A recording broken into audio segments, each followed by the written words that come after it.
attack, running and hitting. Boom! Out of the way! Yeah! Keep hunting. Keep hunting, bro. Appreciate you. I appreciate you.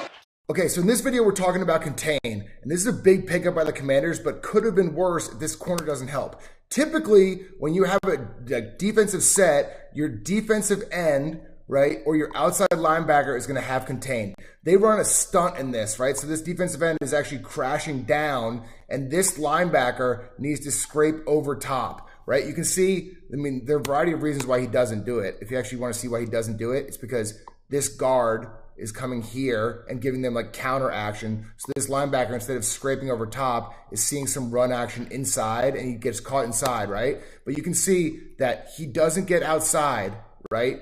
And this person gets outside of him, they get a big gain, right? So let's just watch this linebacker. His job, if this defensive end is stunting, is to get over top. He doesn't get there fast enough, right? He doesn't get there fast enough, and because of that, the running back gets a big open lane, right? So freeze.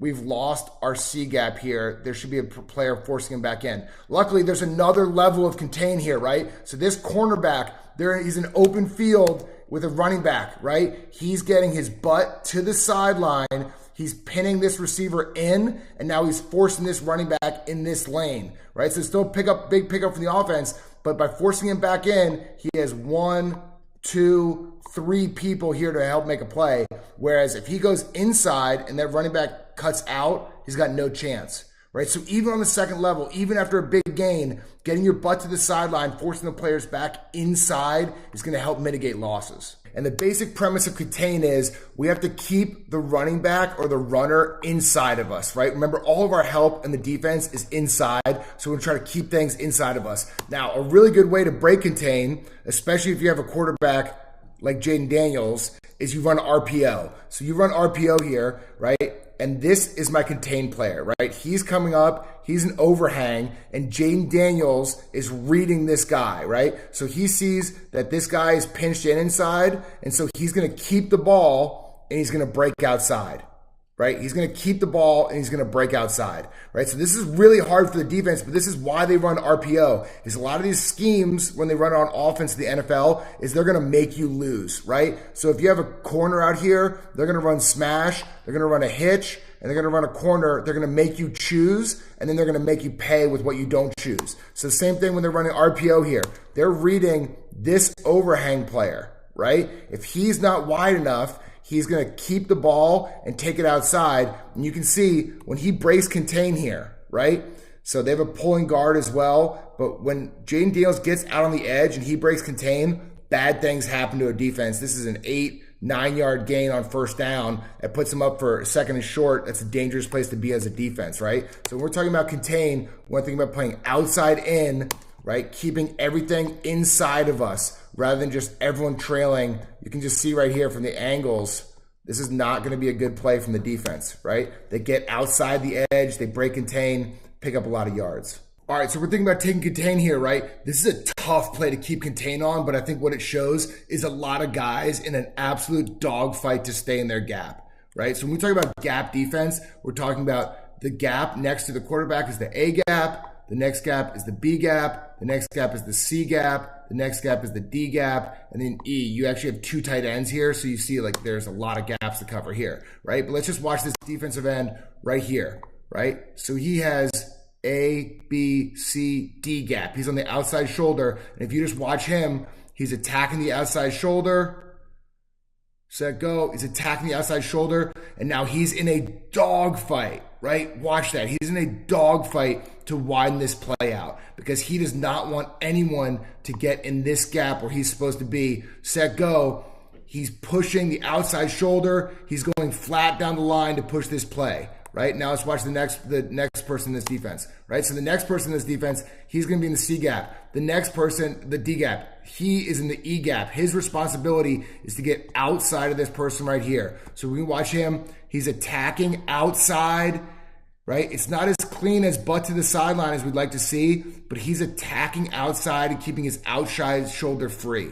He's setting his outside shoulder free, and he's pushing down the line, not letting anyone get outside of him here. And then Mike Sainristil is just making a great play at corner, right? So technically, this linebacker is responsible for this E gap, right? So that would be contain. But as soon as they bring this receiver over, right, out here, now we have another gap technically, which is the F, right, or the overhang player. So now Micah Sainristil, he's on the outside. He's got to come attack this blocker and make sure this running back can't bounce outside of him. So if you watch up, he comes up, makes a really physical play, sets the edge, creates a crowd, and now there's nowhere for him to go, right? But that's just good team defense, attacking, and pursuing to the football. Okay, so this play isn't so much about contain, like pure old school contain, but this does relate to our concept of just keeping people, building a shell, right? In flag football, I think the whole agenda on defense is to keep receivers in front of us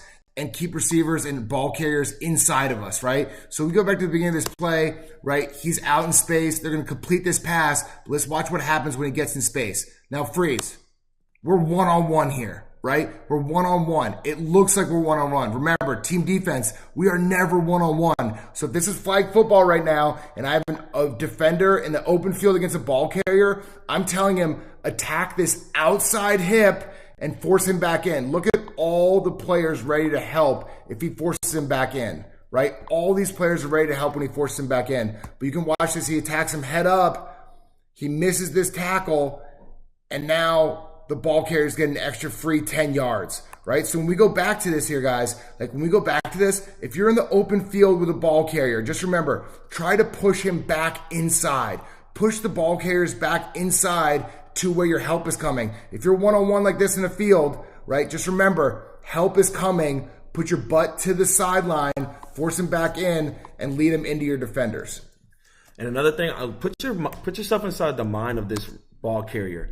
He's going to run everybody's favorite move here. Everybody's favorite move is fake inside and go back outside. He knows that he can beat the defense better if he goes to the outside. So he's just going to do a slight little jab step before going outside. He knows that that's going to freeze this guy to be able to get a little bit more space to go to the outside.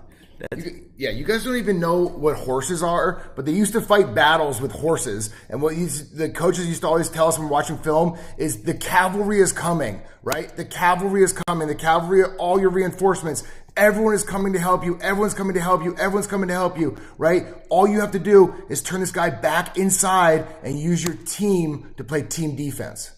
Okay, so this video is about keeping contained. I want to start this video just by talking about another concept, and that's a concept called the shell, right? So you hear about a shell coverage a lot. Sometimes they talk about it with cover two, but a shell is basically you're trying to create a shell that you keep all your players inside of, right? And I think in any coverage, cover two, cover three, in this goal line situation right now, we're running something that I call ninja. It's 1 up and it's 5 back because we're in a goal line situation, right? But I want to think about a shell all the time. A shell just means we want to keep the players inside of us, in front of us. That's what limits big plays, right? So contain can look so different depending on the situation. If you're blitzing, right, contain looks like you're blitzing here, you're keeping them inside of you. You're blitzing here, you're keeping them inside of you. You're forcing the running back to come up in the middle, right? In this situation, they're giving a jet, and we're in a goal line situation, right? So contain in this situation means this safety, right, which sometimes it looks like a corner, she's in a one-on-one situation now with this running back. But we got to remember, when we're playing team defense, we're never one-on-one. We're never one-on-one. She does a great job of breaking up on the ball, but she misses the defender, and the defender gets outside of her. So freeze. If she takes a wider route here and redirects this runner inside, we have 1, 2, 3 players that can come and help her make this play, right? But she takes an inside route, the runner gets outside of her, and now we can't make that play, right? So when we talk about playing contain, we just talk about, sometimes we're talking about putting our butt to the sideline, right? Putting our butt to the sideline. If we're coming up to make a play, right? If this defender comes up, puts her back to the sideline and makes this play outside in, you know, we either make the play or we redirect them into another teammate that's going to. All right, so we're in another goal line situation here, and it looks like this defense is playing a 5-1, right? They're playing a 5-1. They have 5 guys spread out along the line, and they have 1 safety behind them, right? That's great. In short yardage, we want to guard the goal line. The linebackers do a really good job in this play, right? Like here, my linebacker, my middle linebackers, my outside linebackers, right? They see this ball. they're coming up, they're pursuing, right? And they're flushing him out. He's not getting any yards like that. The problem here is my corner, and like, I don't know, I can't see in this film exactly who this corner is, but I just want to remember, like, when we watch film, football is full of mistakes, man. It's full of mistakes. You're always going to make a mistake.